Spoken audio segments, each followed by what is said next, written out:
आइए शुरू करते हैं न्यूज पत्र सफर। सबसे पहले आपको दिखाते हैं ऐसी तस्वीरें जिनका जिक्र सरेरा है। ये तस्वीरें सुर्खियों में भी है और सोशल मीडिया पर भी है। इनसे आपका बाखबर होना बेहद जरूरी है क्योंकि चौराहे पर इन्हीं की चर्चा है। चर्चा तो समाजवादी पार्टी के सांसद रामगोपाल यादव की भी है, जो कि दिल्ली में बारिश के बाद खराब हालात से खफा हो गए।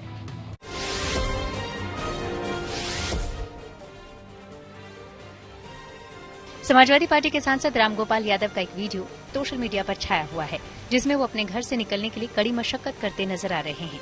पहले तो उन्होंने गेट पार करने के लिए वहां लगाई गई लोहे की छोटी दीवार को चढ़कर पार किया, फिर इसके आगे बारिश से जमा हो गए पानी को पार करने के लिए वहां मौजूद लोगों का सहारा लिया। असल में इन लोगों ने उन्हें कंधे पर उठाकर गाड़ी तक पहुंचाया।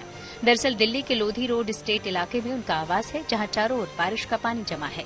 हालांकि रामगोपाल यादव दिल्ली के खास इलाकों में बारिश के बाद हुए इस हालात से काफी खफा नजर आए।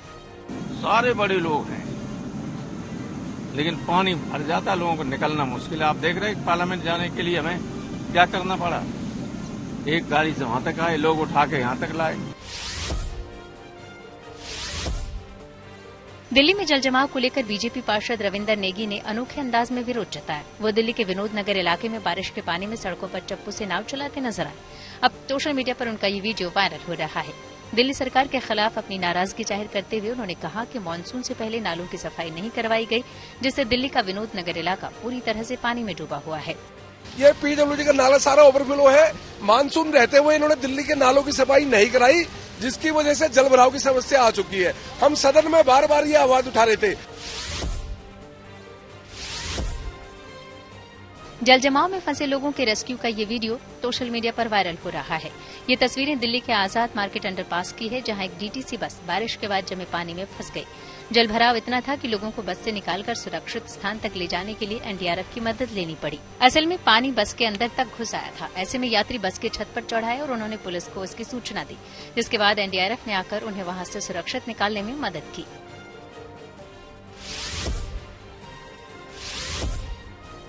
ये सबसे बड़ा शराबी है या फिर शराब की चलती फिरती दुकान। इस युवक को देखकर हरिद्वार पुलिस भी हैरान रह गई, जब तलाशी के दौरान उन्हें इसके शर्ट के अंदर शराब की 48 बोतलें मिली। असल में ये युवक शराब अपनी शर्ट में छुपा कर रखता था और घूम घूम कर लोगों को बेचता था। पुलिस को जब इसकी सूचना लगी तो उसने इस युवक को गिरफ्तार कर लिया। तलाशी के दौरान पुलिस ये देखकर हैरान रह गई कि युवक ने अपनी शर्ट के अंदर शराब की 48 बोतलें कैसे छुपा कर रखी थी। दरअसल तीर्थ नगरी हरिद्वार में शराब और मांस की बिक्री पर रोक है। इस तरीके के जो लोग हैं, जो लगातार इस तरीके के तस्करी में लिप्त रहते हैं, उनके लिए हम लोग लगातार उनको वॉच भी करते हैं। पुलिस के द्वारा ऐसे क्रम में इसको पकड़ा गया है और अन्य जो लोग हैं उनको भी पुलिस के द्वारा रडार में रखा जा रहा है। मानसून की पहली ही बारिश ने हिमाचल की राजधानी शिमला में भारी तबाही मचाई। देर रात शिमला में जोरदार बारिश हुई, जिसके बाद हुए लैंडस्लाइड से मलबा सड़कों पर आ गया और कई गाड़ियां इसकी चपेट में आ गईं। इनमें से कुछ गाड़ियां तो पूरी तरह मलबे में दब गईं। बारिश का कहर कैसा रहा होगा, इन तस्वीरों से समझा जा सकता है। जिंदगी का सफर सुहाना हो, इसके लिए सावधान रहना जरूरी है। रोजमर्रा की आपाधापी में कुछ देर बैठकर सोचना समझना भी जरूरी है कि आपके आसपास क्या हो रहा है और जो कुछ हो रहा है उससे हमारी जिंदगी, हमारा परिवार कैसे प्रभावित हो सकता है। इसलिए हॉर्न बजाकर बाखबर करने वाली खबर जरूरी होती है। और आज की ये खबर बुजुर्गों को निशाना बनाने वाली साइबर ठगी से जुड़ी है। देश में साइबर क्राइम के मामलों में तेजी से इजाफा हो रहा है। साइबर क्राइम के बढ़ते मामलों से आम लोग काफी परेशान हो रहे हैं। यहां तक कि स्कैमर्स आए दिन स्कैम करने के लिए नए नए तरीके इजाद करके लोगों को अपना शिकार बना रहे हैं। इन्हीं में से एक नया तरीका है ग्रैंड पेरेंट स्कैम, जिसके जरिए बुजुर्गों को निशाना बनाया जा रहा है। स्कैमर्स इस तरह के स्कैम में दिखाते हैं कि उनका पोता या पोती या फिर कोई करीबी रिश्तेदार मुसीबत में है। इस स्कैम के बारे में जानना आपके और आपके परिवार के लिए बेहद जरूरी है। लिहाजा ऐसे साइबर ठगी से बचने के लिए खुद भी सतर्क हो जाएं और दूसरों को भी सावधान करने के लिए हॉर्न बजाएं। हेलो सर, आपको एक कॉल आपके कार्ड से संबंधित किया जा रहा है। सर बताना चाहूंगी कि आपके खाते को 50,000 की लॉटरी लगी है। सर आपके कार्ड पे एक नंबर होगा 16 अंकों का, कि वो कंफर्म करा दीजिए। 32 64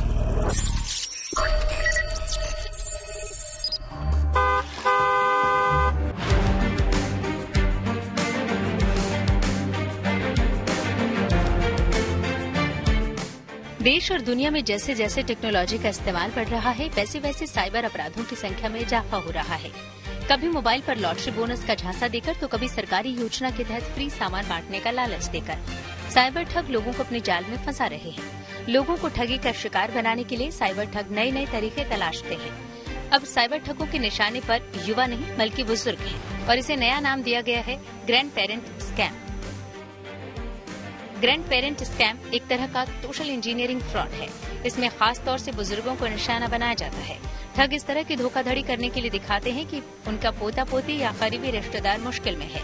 कभी कभी वे खुद ही रिश्तेदार बनकर छलावा करने की कोशिश करते हैं। इस तरह के स्कैम में सबसे पहले टारगेट शख्स को कॉल किया जाता है। इस कॉल में बुजुर्ग व्यक्ति को ये यकीन दिलाया जाता है कि वो किसी मुसीबत में है और पैसे की सख्त जरूरत है, और अगर बुजुर्ग उनके झांसे में आ गए तो उनसे पैसे भेजने के लिए कहा जाता है। मसलन साइबर फ्रॉड ये कहकर शुरुआत कर सकता है, दादी ये मैं हूँ, ये मैं आपका पोता बोल रहा हूँ, जिससे आप रिप्लाई में अपने पोते का नाम जरूर लेंगे। इसके बाद वो आपके बताए गए नाम को ही अपनी पहचान बताने लगते हैं। इसे इस तरह से भी समझने की कोशिश करते हैं कि साइबर ठग अपने नापाक मंसूबों को अंजाम देने के लिए किन तरीकों को अपनाते हैं। साइबर ठग पोता पोती या करीबी रिश्तेदार बनकर बुजुर्गों को कॉल करते हैं।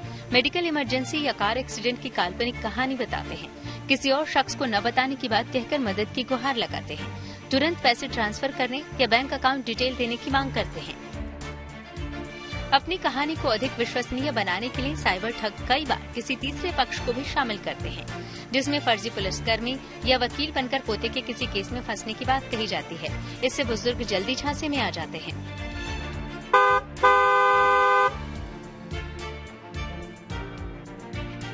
पिछले कुछ सालों में यूरोप और अमेरिका में ग्रैंड पेरेंट्स स्कैम के मामले तेजी से बढ़े हैं, क्योंकि वहां ग्रैंड पेरेंट्स और बच्चे एक दूसरे से कनेक्ट नहीं होते। इससे उनके बीच कम्युनिकेशन गैप होता है। हालांकि भारत में ग्रैंड पेरेंट स्कैम की घटनाएं अभी कम हैं, लेकिन फिर भी हमें इससे सतर्क रहने की जरूरत है। देखिए, ये जो ग्रैंड पेरेंट्स का ये स्कैम चल रहा है, ये सिर्फ ये नहीं कि दादाजी को पोतों के नाम पे किया जा रहा है।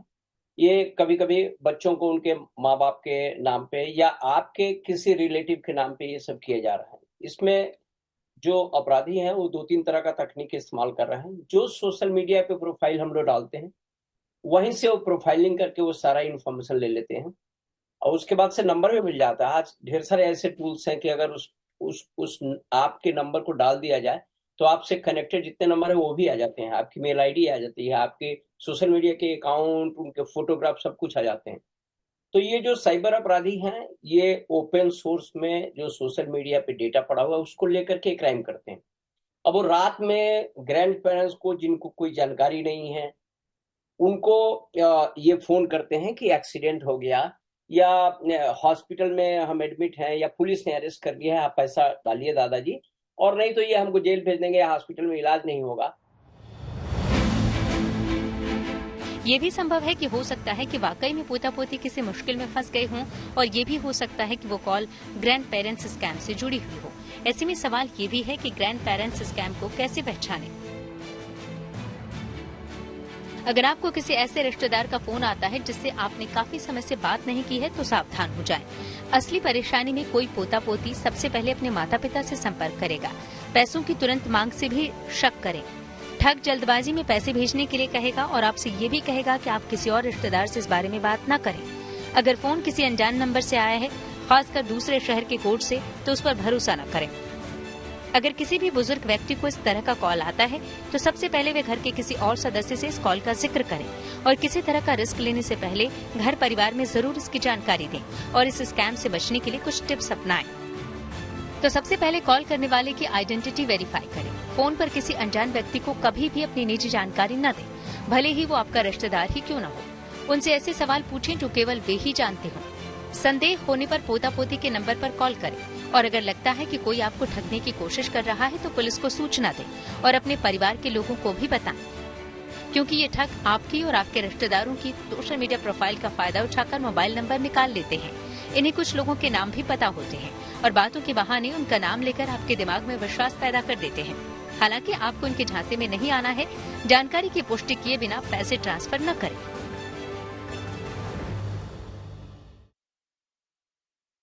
इस तरह के ढेर सारे टूल्स भी आ रहे हैं जिससे आप किसी भी बच्चे की अगर 30 सेकेंड या 1 मिनट की आवाज अगर कहीं से आपको मिल जाता है, जो सोशल मीडिया में मिल जाता है, यूट्यूब पे मिल जाता है, फेसबुक, ट्विटर, इंस्टाग्राम पे मिल जाता है, वहां से उठाते हैं और उसकी वॉइस की क्लोनिंग कर ले रहे हैं और बच्चे की आवाज में ही बोलना शुरू कर देते हैं। तो अगर किसी को रात में फोन किया जाएगा और बच्चे की आवाज में ही बच्चा रो रहा है कि मैं हॉस्पिटल में हूँ, मेरा एक्सीडेंट हो गया या पुलिस ने हमको अरेस्ट कर लिया है और आप पैसा डालिए, तो दादा दादी क्या कर रहे हैं, उसमें पैसा तुरंत डाल देते हैं। और ये सिर्फ दादा दादी का नहीं, ये बहुत सीनियर एग्जीक्यूटिव से जूनियर एग्जीक्यूटिव को चला जा रहा है। कंपनियों के कई कंपनियों के सीईओ से उनके फाइनेंस एग्जीक्यूटिव को चला गया, उन्हीं के नंबर से फोन नंबर की स्पूफिंग भी कर ले रहे हैं। आवाज की तो क्लोनिंग कर ही रहे हैं, आवाज की क्लोनिंग कर रहे हैं, वीडियो की क्लोनिंग बना दे रहे हैं। अगर कोई वीडियो क्लिप्स आपको भेज दिया जाएगा, वो डीप फेक बना करके भेज दे रहे हैं और लोग धोखाधड़ी के शिकार हो जा रहे हैं। अगर कभी भी ग्रैंड पेरेंट्स के पास ऐसा फोन आए और वो इंसान आपके जान पहचान का होने का दावा करे, तो साइबर ठगी से बचने के लिए खुद अलर्ट हो जाएं और दूसरों को भी सावधान करने के लिए हॉर्न बजाएं।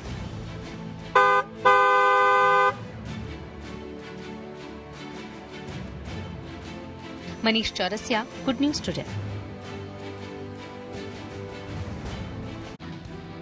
झारखंड के पूर्व सीएम हेमंत सोरेन रांची जेल से हो चुके हैं रिहा। ये सीधे आपको लिए चलते हैं न्यूज एक्सप्रेसवे पर, जहां देश भर की कुछ और जरूरी खबरें कर रही हैं आपका इंतजार। दिल्ली के आईजीआई एयरपोर्ट टर्मिनल 1 पर हुए हादसे में आईपीसी की धारा 304A लापरवाही से मौत और 337 यानी दूसरे के जीवन और व्यक्तिगत सुरक्षा को खतरे में डालने के तहत केस दर्ज किया गया। दिल्ली के डोमेस्टिक एयरपोर्ट थाने में दिल्ली पुलिस के सब इंस्पेक्टर के बयान पर अज्ञात लोगों के खिलाफ एफआईआर दर्ज हुई है। दिल्ली एनसीआर में बारिश की वजह से शुक्रवार सुबह करीब 5 बजे इंदिरा गांधी इंटरनेशनल एयरपोर्ट के टर्मिनल 1 पर पार्किंग की छत गिर गई। इस हादसे में एक व्यक्ति की मौत हो गई और 6 लोग घायल हो गए। झारखंड के पूर्व सीएम हेमंत सोरेन रांची जेल से रिहा हो गए। जेल से बाहर आकर हेमंत सोरेन ने शुभचिंतकों का आभार जताया और कहा कि न्याय मिलने में बहुत समय लगता है। हेमंत सोरेन को जमीन घोटाले में हाईकोर्ट से जमानत मिली है। वो इस मामले में 5 महीनों से जेल में थे। रिहाई की खबर के बाद पत्नी कल्पना सोरेन उन्हें लेने जेल पहुंची थी। वहीं रांची में कांग्रेस ऑफिस में भी उनके लौटने का जश्न मना। पश्चिम बंगाल में चुनाव के बाद हुई हिंसा मामले में बीजेपी की फैक्ट फाइंडिंग कमेटी ने अपनी रिपोर्ट सौंप दी। कमेटी के सदस्यों ने बीजेपी अध्यक्ष जेपी नड्डा से मिलकर उन्हें ये रिपोर्ट सौंपी। त्रिपुरा के पूर्व मुख्यमंत्री और सांसद विप्लव देव, रविशंकर प्रसाद, ब्रजलाल और कविता पाटीदार कमेटी के सदस्य थे। महाराष्ट्र सरकार ने राज्य की महिलाओं को बड़ा तोहफा दिया। विधानसभा में बजट सत्र के दौरान सरकार ने मुख्यमंत्री बहन योजना का ऐलान किया। इस योजना के तहत 21 से 60 साल की महिलाओं को हर महीने 1500 रूपये सरकार देगी। कुछ घंटों की बारिश ने दिल्ली का हाल बेहाल कर दिया। सड़कों से अस्पतालों तक, यहां तक कि मंत्रियों और नेताओं के घरों में पानी घुस गया। बारिश से हुए जलभराव और ट्रैफिक जाम की स्थिति को देखते हुए दिल्ली सरकार ने इमरजेंसी बैठक बुलाई। बैठक के बाद जल मंत्री आतिशी ने कहा कि पिछली बारिश तक के करीब 200 हॉटस्पॉट की पहचान की गई है। इनमें से 40 हॉटस्पॉट पीडब्ल्यूडी की सीसीटीवी की निगरानी में है।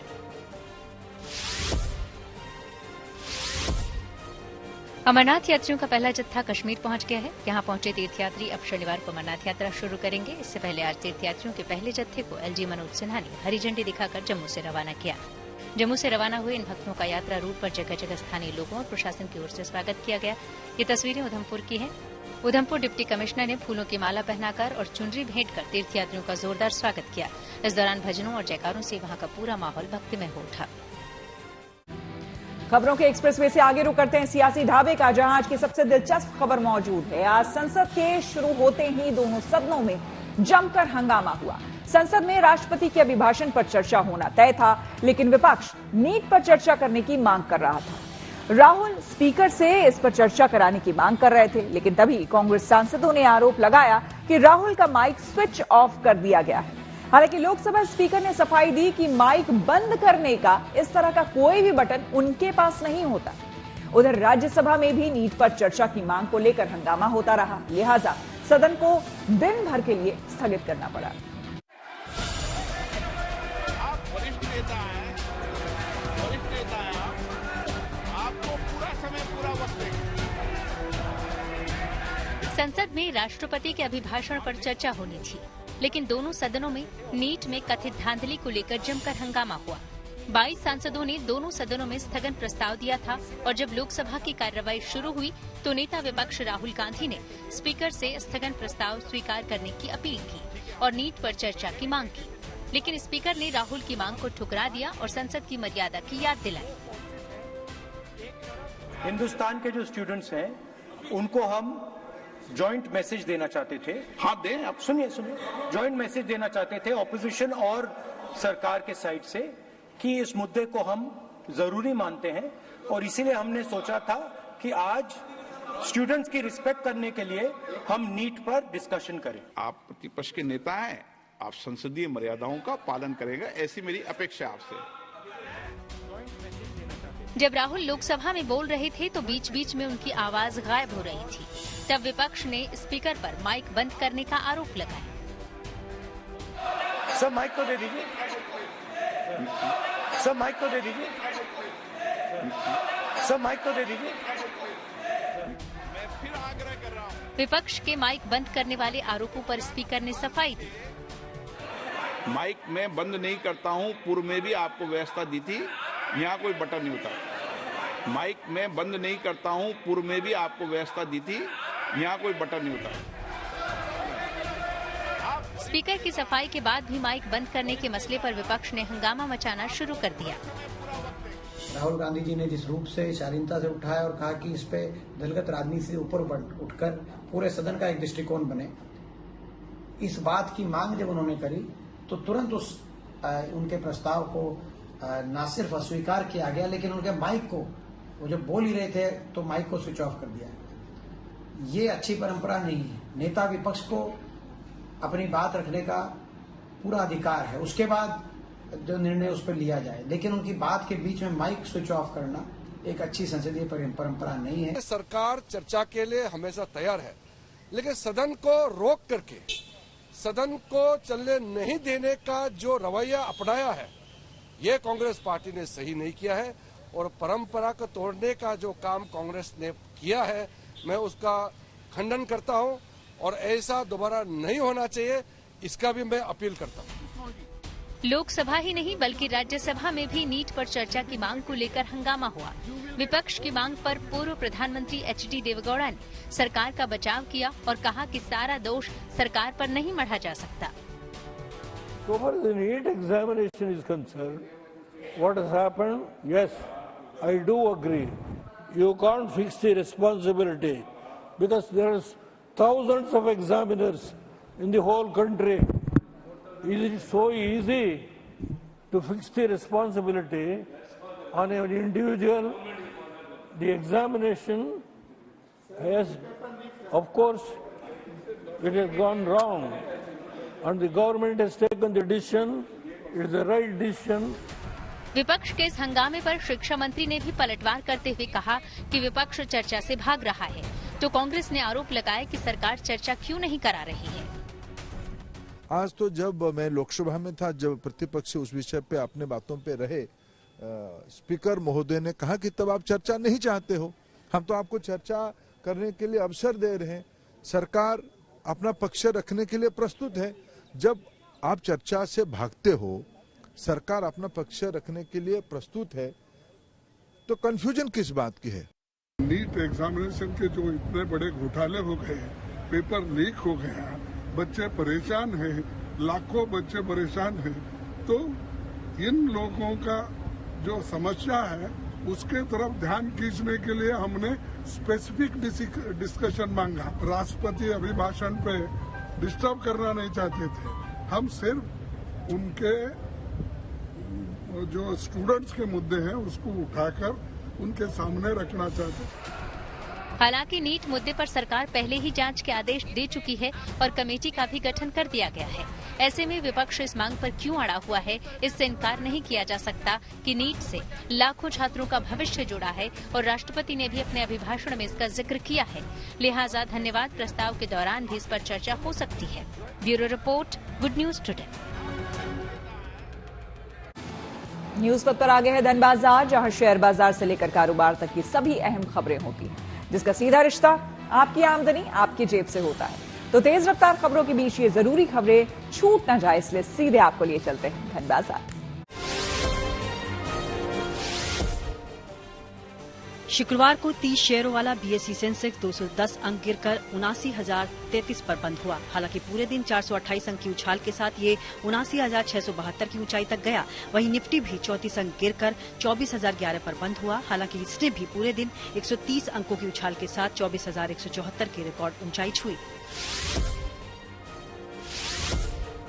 शुक्रवार को सोने के भाव में 370 रुपए का उछाल आया, जिसके बाद इसके दाम प्रति 10 ग्राम 72,550 रुपए हुए। वहीं 1 किलो चांदी की कीमत 600 रुपए की बढ़ोतरी के साथ 91,200 रुपए रही। 28.6 अरब डॉलर की ब्रांड वैल्यू के साथ टाटा ग्रुप एक बार फिर देश का सबसे मूल्यवान ब्रांड बना। ब्रांड फाइनेंस ने 2024 की अपनी रिपोर्ट दी, जिसमें टाटा ग्रुप को नंबर 1, सूचना तकनीक क्षेत्र की कंपनी इंफोसिस को दूसरे और बैंकिंग और फाइनेंस क्षेत्र के एचडीएफसी ग्रुप को तीसरे नंबर पर रखा। मौजूदा वित्त वर्ष 2024-25 की दूसरी तिमाही जुलाई से सितंबर के लिए पीपीएफ, सुकन्या समृद्धि योजना समेत पोस्ट ऑफिस डिपॉजिट की बचत योजनाओं के ब्याज दरों में कोई बदलाव नहीं हुआ। वित्त मंत्रालय ने कहा कि इस वित्त वर्ष की दूसरी तिमाही में छोटी बचत योजनाओं के ब्याज दरों में कोई बदलाव नहीं किया गया। मुंबई में मानसून दस्तक दे चुका है, बारिश भी अच्छी हो रही है। इस वक्त कई लोग घूमने के लिए मरीन ड्राइव पहुंचते हैं। ऐसे में एक महिला मरीन ड्राइव पहुंची थी, लेकिन 60 साल की वो महिला समंदर में गिर गई। भला हो उन 2 पुलिस वालों का जो कि वहीं ड्यूटी पर तैनात थे। उन्होंने फौरन समंदर में छलांग लगा दी और महिला को बचा लिया। दूसरी ऐसी खबर गुजरात से आई, जहां पर नकत्राना में बाइक सवार बारिश से पैदा हुई लहरों में फंस गया था, लेकिन लोगों ने उसे बचा लिया।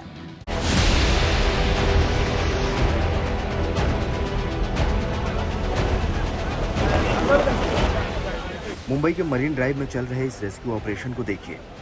पुलिस वाले समंदर में गिरी महिला को बचाने की कोशिश कर रहे हैं। नीचे 2 कांस्टेबल मौजूद हैं जो महिला को ऊपर की ओर धकेल रहे हैं और ऊपर मौजूद पुलिसकर्मी उन्हें रस्सी से खींचने की कोशिश कर रहे हैं। और ये देखिए, अब महिला सुरक्षित है, बदहवास है। हैरान और परेशान महिला को पुलिस वालों ने गाड़ी में बिठाया और अस्पताल पहुंचाया।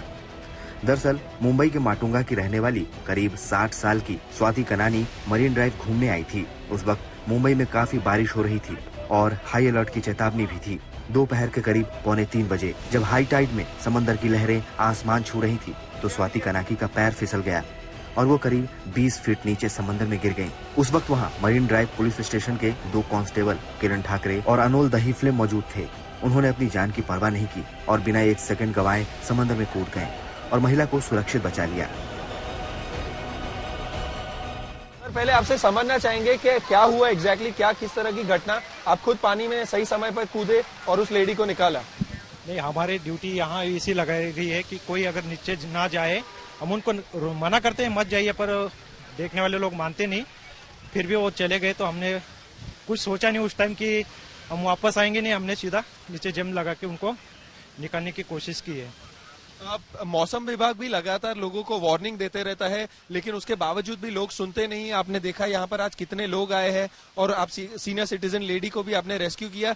किस तरह की दिक्कतें थी उनको रेस्क्यू करने में, पहले वो बताइए। रेस्क्यू में वो लाटें आती थी, इसकी वजह से वो हमने तुरंत उड़ी मारी अंदर और उनको निकालने की कोशिश की और हम उनमें सफल रहे। हमने सोचा नहीं क्या होगा आगे का, लेकिन उनको निकालना हमारा मकसद था। वो हमने वो हुआ, तय हुआ। ठीक है।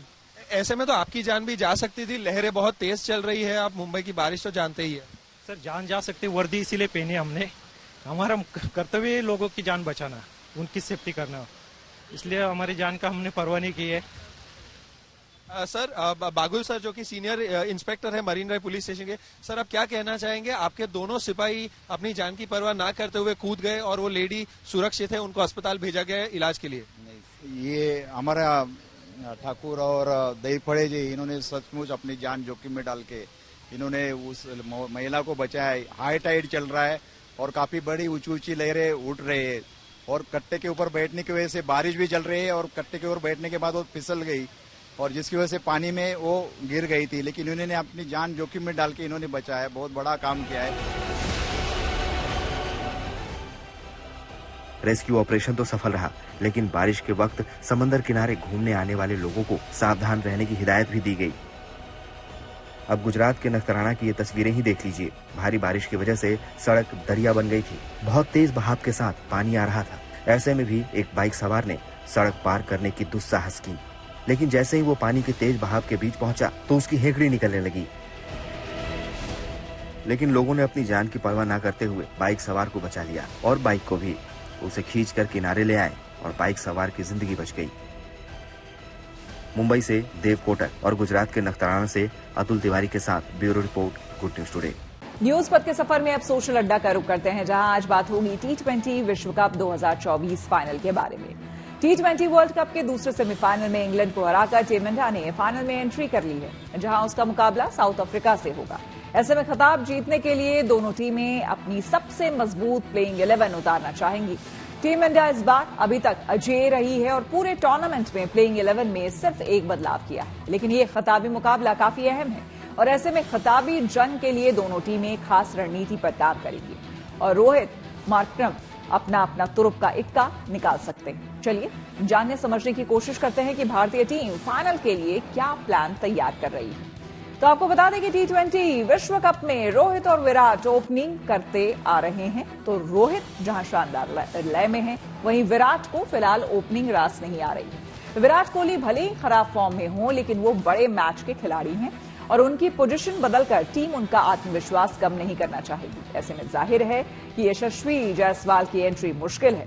वैसे भी रोहित सेमीफाइनल के बाद कह चुके हैं कि फाइनल में विराट असली खेल दिखाएंगे, मतलब विराट की जगह पक्की है। तो वहीं तीसरे नंबर पर पंत लेफ्ट हैंड बल्लेबाज का विकल्प देते हैं। ऐसे में उनकी जगह भी पक्की है। सूर्य कुमार के अब तक के प्रदर्शन को देखते हुए टीम उनकी पोजीशन भी बरकरार रखना चाहेगी, लिहाजा उनकी जगह भी पक्की है।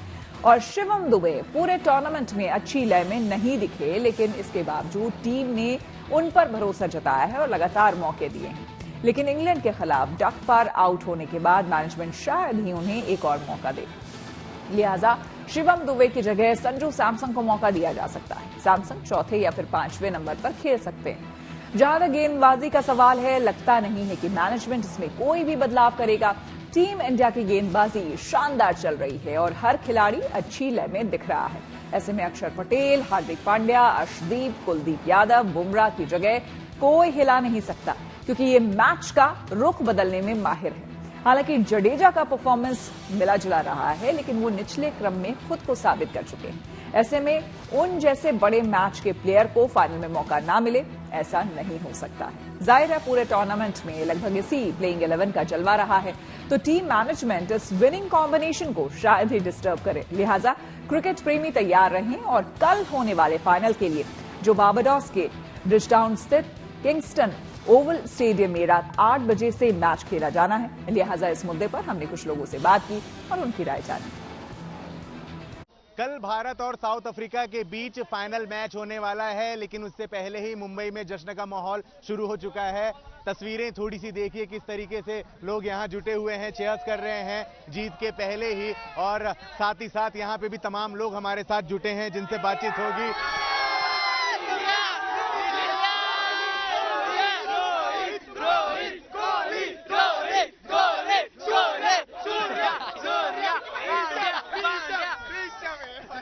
बात आपको बता दें कि इस समय मैं वानखेड़े स्टेडियम के ठीक सामने खड़ा हूं, जहां पर लोग मौजूद हैं। चलिए बात करते हैं मैच को लेकर के। आपसे पहले शुरू करते हैं, 5 खिलाड़ियों के नाम बताएं इंडियन क्रिकेट में जो सच में बहुत ही बेहतरीन है। सर फिलहाल में रोहित शर्मा जो कि इंडियन टीम के कैप्टन है, उनके जैसा तो कोई इंडियन टीम में अभी फॉर्म में नहीं है। उनके अलावा वेट कर रहे सब लोग कि कोहली कब फॉर्म में आ रहे हैं, कि कोहली अब फाइनल में, जब सब वेट कर रहे कि फाइनल में कोहली अच्छे खेले। उसके अलावा जो सूर्य कुमार यादव है, वो तो इन फॉर्म ही बैट्समैन है।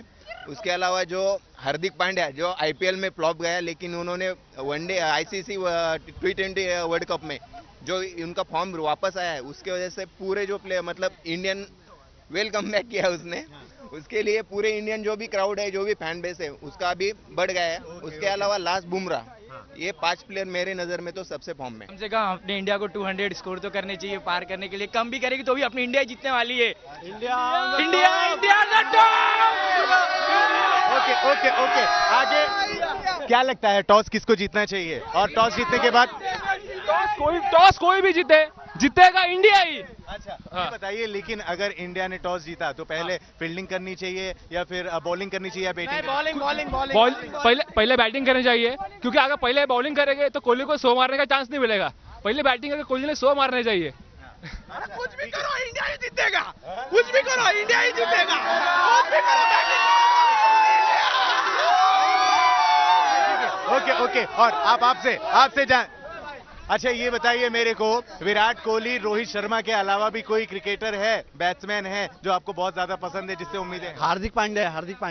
अभी तक बहुत अच्छा परफॉर्मेंस, तो फेवरेट है मेरा वो। फेवरेट है तो वो करेगा इस बार? करेगा ऑब्वियसली, पूछने वाली बात नहीं है। इंडिया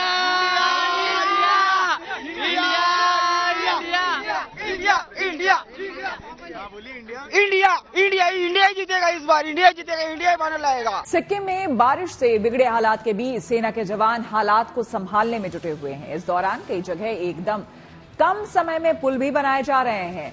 त्रिशक्ति कोर के जवानों ने खराब मौसम के बीच भी महज 72 घंटे में ही एक पुल का निर्माण कर दिया।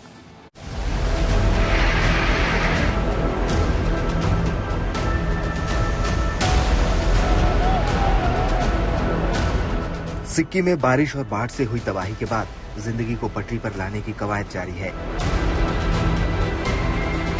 कई इलाकों में सड़क मार्ग बाधित है, जिन्हें चालू करने के लिए सेना अपनी पूरी ताकत झोंके हुए है।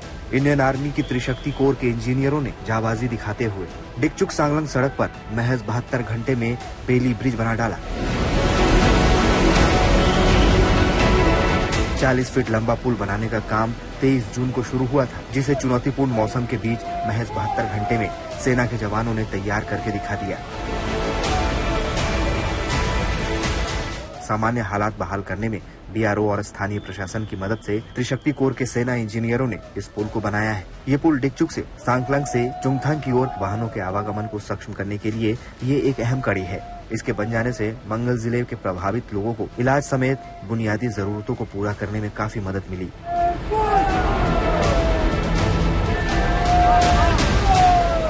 11 जून से हो रही बारिश ने उत्तरी सिक्किम को काफी नुकसान पहुंचाया है। यहाँ बिगड़े हालात के बाद सेना रेस्क्यू ऑपरेशन में जुटी है, साथ ही आवागमन की बहाली के लिए भी खूब मशक्कत कर रही है।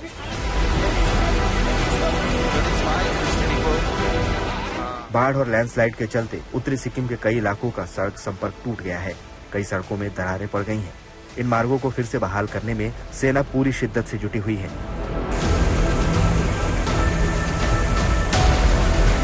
हाल ही में इंडियन आर्मी की त्रिशक्ति कोर के इंजीनियरों ने एक तेज बहाव वाले नदी के ऊपर स्पेशल ब्रिज का निर्माण भी कर डाला था, जिसका वीडियो भी सामने आया था। इस वीडियो में 2 जवान जान हथेली पर लेकर ब्रिज बनाते हुए नजर आते हैं। 48 घंटे की कड़ी मशक्कत के बाद 150 फीट लंबा सस्पेंशन ब्रिज बनकर तैयार हो गया था और अब त्रिशक्ति कोर के जवानों ने 72 घंटे में 70 फीट लंबा बेली ब्रिज बना दिया है। Bureau report, good news today.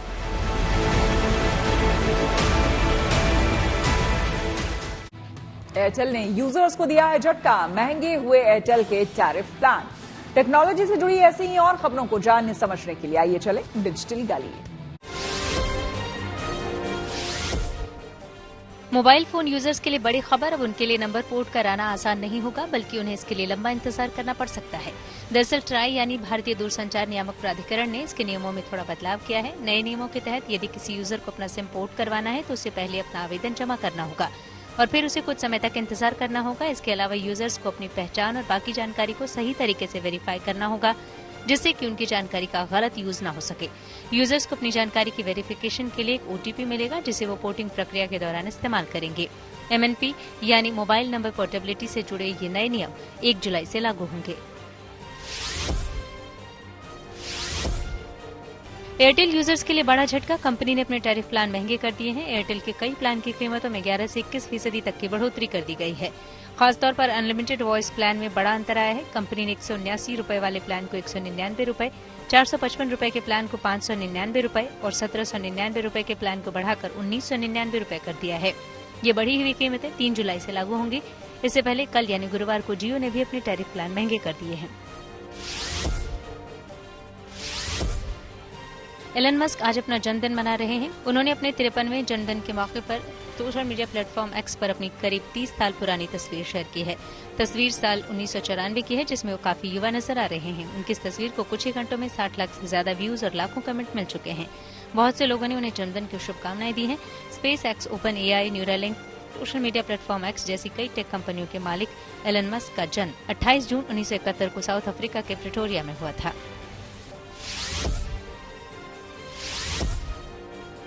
Mobile पर कॉलर की पहचान करने के लिए अब आपको ट्रू कॉलर जैसे ऐप का इस्तेमाल नहीं करना होगा, क्योंकि अब कॉल आते ही आपके नंबर पर खुद कॉलर का नाम आ जाएगा।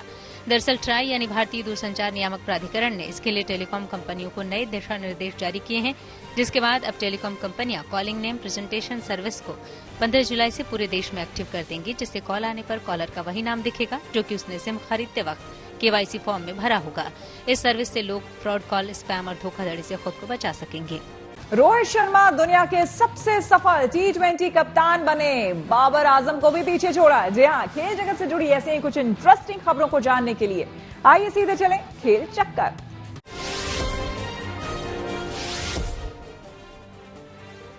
T20 वर्ल्ड कप के फाइनल में शनिवार को भारत और साउथ अफ्रीका के बीच मुकाबला होगा। दोनों टीमों के बीच फाइनल मुकाबला बारबाडोस के ब्रिजटाउन स्टेडियम में सुबह 10:30 बजे से शुरू होगा।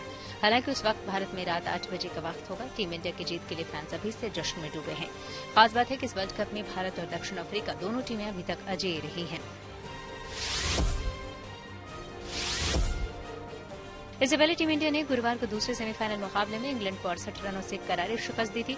इस मुकाबले को जीतने के साथ ही रोहित शर्मा दुनिया के सबसे सफल T20 कप्तान बन गए हैं। रोहित शर्मा ने पाकिस्तानी कप्तान बाबर आजम को पीछे छोड़ दिया है। बाबर की कप्तानी में पाकिस्तान ने 48 मैच जीते हैं, जबकि रोहित की अगुवाई में भारत ने 49 मुकाबलों में बाजी मारी है। चेन्नई टेस्ट में शेफाली वर्मा ने शानदार दोहरा शतक लगाते हुए 205 रन बनाए। इसके साथ ही स्मृति मंधाना ने भी 149 रनों की पारी खेली। दोनों खिलाड़ियों ने पहले विकेट के लिए 292 रनों की ओपनिंग साझेदारी की, जो महिला टेस्ट क्रिकेट में ओपनिंग करते हुए किसी भी टीम के लिए सबसे बड़ी साझेदारी है। इन दोनों प्लेयर्स ने पाकिस्तानी महिला टीम का 20 साल पुराना रिकॉर्ड ध्वस्त कर दिया। विश्व टेनिस लीग का तीसरा सीजन दिसंबर में अबुधाबी में खेला जाएगा। इतिहाद एरेना में 19 से 22 दिसंबर से ये प्रतियोगिता चलेगी। पिछले सीजन में ऑस्ट्रेलियन ओपन के क्वार्टर फाइनलिस्ट एंड्री रूबलेव की अगुवाई में ईगल्स ग्रुप ने विश्व टेनिस लीग का खिताब जीता। इसी के साथ न्यूज पक में मेरे यानी कि श्वेता झा के साथ फिलहाल इतना ही। देश दुनिया की तमाम पॉजिटिव खबरों के लिए आप देखते रहिए गुड न्यूज टुडे।